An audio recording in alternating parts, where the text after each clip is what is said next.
గట్టిగా అరిచి ఏడవాలని ఉంది, బాగా బాగా గట్టిగా అరిచి ఏడవాలని ఉంది. చేసే కష్టం ఎవ్వరికి తెలియదు. ఏ రోజు నన్ను ఎవ్వరు వచ్చి చూసి నన్ను ఓదార్చిందే లేదు.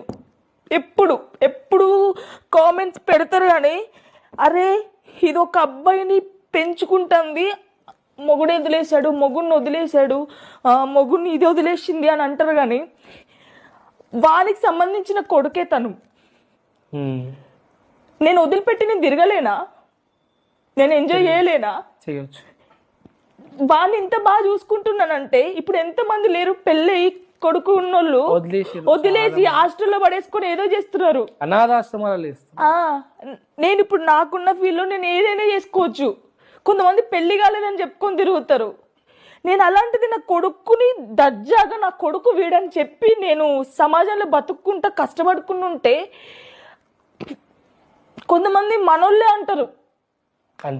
మనోళ్ళు అంటే మన ముందు మస్తు మాట్లాడతారు, నిజంగా చెప్తున్నా, వెనకాల ఘోరంగా మాట్లాడుతారు.